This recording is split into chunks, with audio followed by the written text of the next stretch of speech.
you get an electric vehicle, an EV, I've often heard it said that you will suddenly decide that you want to get greener in other aspects of your life. Now for me, it happened in a slightly different order, but I am on that kind of journey. So in this video, I'm going to be talking about what I want to do in the remainder of 2024 and also some questions I have beyond that.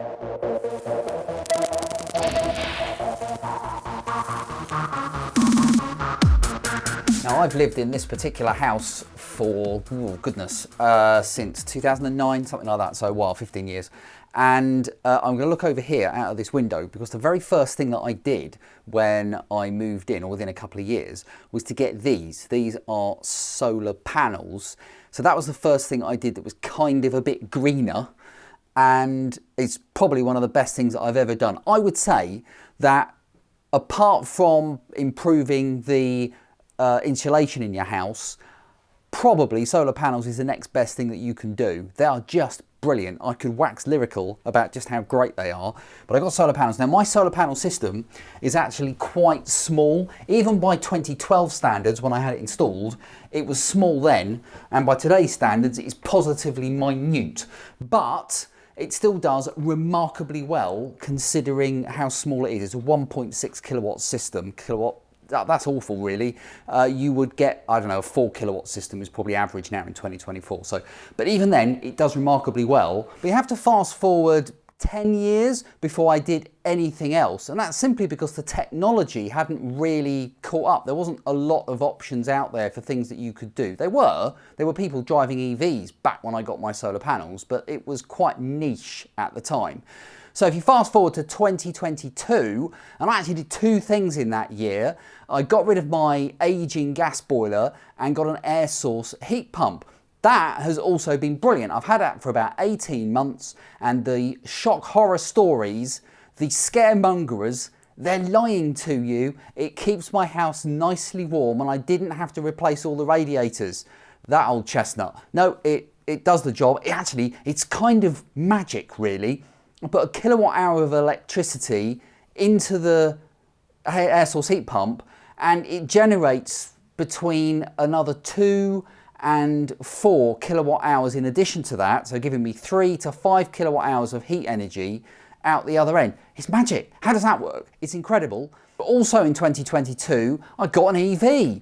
You might have seen some of the videos I've made about my Nissan Ariya. That also has been great. Fantastic fun to drive. EVs very much are the future. So one of the things really that's been on my mind for a long time is how I can get rid of gas completely. Yes, I've got rid of the gas boiler, but there's actually 2 other gas appliances that I have used over the years. So one of them is this. It is my gas hob. I have an electric oven, but I've got a gas hob here, so that clearly needs to go. And also the other thing was a gas fire in my lounge. Here's the gas fire. I have to say, out of all the gas appliances that I've ever had, this is the one that I used the least. It was one that probably in the 14 odd years that I owned it, I probably turned it on about 14 times. It really was not used a lot. So that was something that originally I'd planned to get rid of in 2019. We made the plans, we were going to pull the trigger on that in 2020. Unfortunately, something happened called COVID. You might have heard of it. And all the building trades and everything just went nuts. The supplies went crazy. So all those plans went out the way. I had the money in place and I was ready to go, but I waited until 2024 before I actually did it. And now you can see, if I show you, the gas fire has actually gone. It's completely disappeared. It's gone. And actually this end of the room also looks completely different. And this is actually a work in progress at the moment. You can see I don't have any doors on the front of these cupboards here. There's also carpet is going to be changed as well, and these sofas are going, having a new sofa as well. So this is all something that was going to happen 5 odd years ago, and we're kind of doing it now. Now look at this. This, just as an aside, it's got nothing to do with green technologies. This is a piece of furniture. Yes, no kidding. This is what it looks like now, but have a look at this. This is how it looked before. This is a before picture, and here we are again after. And what this is a piece of furniture that was in my mum's house. She sadly passed away last year, and when you lose both of your parents, which was careless of me, but it does happen eventually. You have to clear the house out, and it was a case of thinking, well, okay, I've got to get rid of the furniture.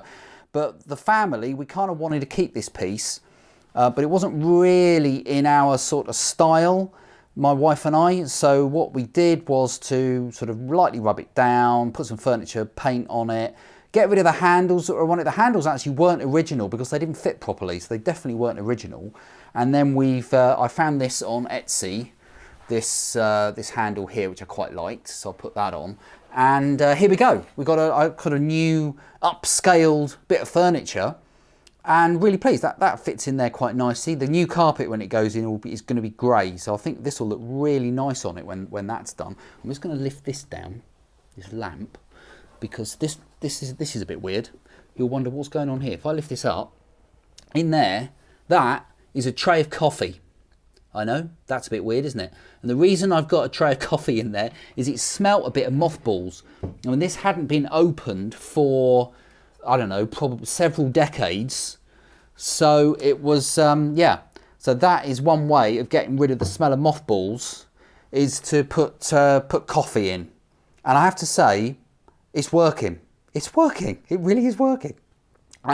But the important thing for this video is the gas fire. That has gone, hurrah, and I've got in place this. Now, it looks like a log burner, and let's be honest, a log burner is not particularly environmentally friendly, is it? So you wouldn't expect me to get one of those. But it's not a log burner, it's a pretend log burner. It's actually run by electric, it's a convection heater, it's got two settings, 1 or 2 kilowatts. But you can also run this flame effect whether you've got the heater on or not. And I tell you, it's not half realistic. It does look just like a log burner. Look at this, it's absolutely brilliant. You just put a bit of water in to a reservoir, and then that's it. It just kind of it has like sort of water vapor, and it just makes it look incredibly realistic. I'm really impressed with it. So that's good. Gas boiler is gone. Gas fire is gone. So what about this gas hob? This is the thing that needs to go next. And that is another interesting story. If you're enjoying this content, make sure you like and subscribe, and don't forget to hit the notification bell, and you'll know when the next video goes live. And if you're in the UK and you want to get £50 off your energy bill, you can sign up for Octopus Energy using the referral link on screen now. I'll get £50 too. So if you have a cooker in your kitchen, and I'm suspecting that you probably do, then it needs an electric feed if it's an electric cooker, and that will probably be a 32 amp feed. Now, I'm no electrician, but it may not surprise you to learn that if you have a range like this, and then you have probably several ovens, and you have a huge electric hob on the top, then suddenly your need for electricity to supply this goes through the roof. And the one I'm looking at, well, I mean, if you actually add it all together, if you were to turn everything on and run it fully electric, you would need something like, I mean, it uses something like 20 kilowatts. You'd need a 60 amp feed to feed it, which is nuts.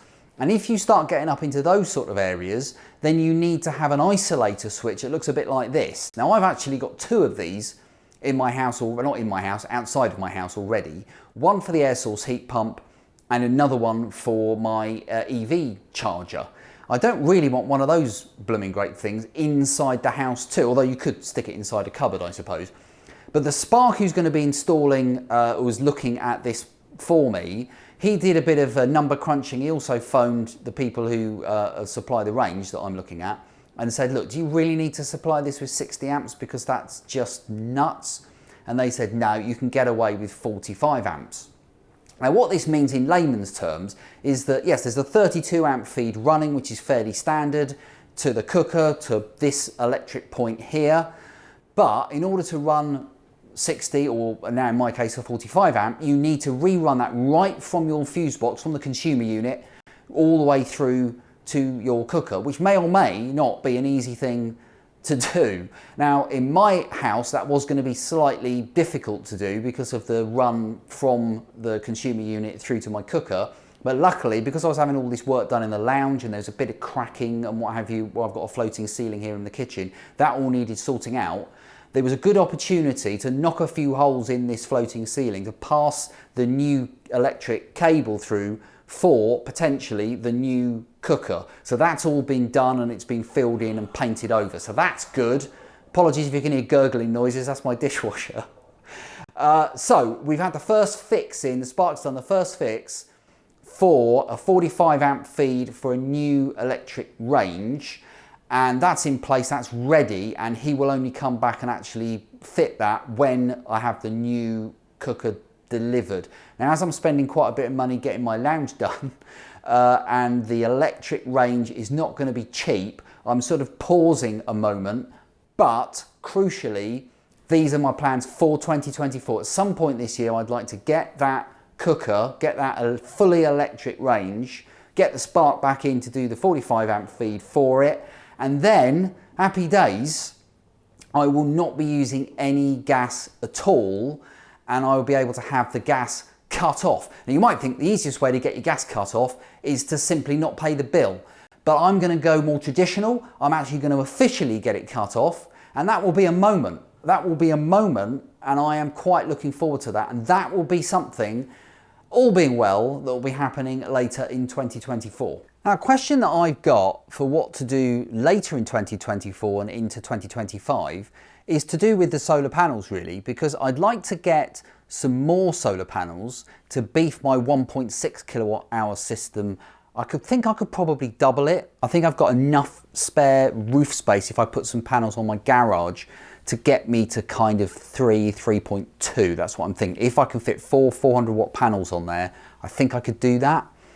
So at that level, that then gives me a bit more electricity, but there's always going to be a point, particularly when you get to those sort of levels of generation, where I'm probably going to be generating more, particularly during the summer, than I can use. So then the question is, well, okay, if I get a battery, then I can store some of it and use it in the evening. Now, battery prices have come down significantly over the last couple of years, but they're still really expensive. As people are going to be shouting at me in the comments, I haven't done a lot of research on this yet, just a little bit of kind of starting to look. And I've been thinking, you know what? My prime reason for getting a lot of this green technology is not price. People shout money at me all the time.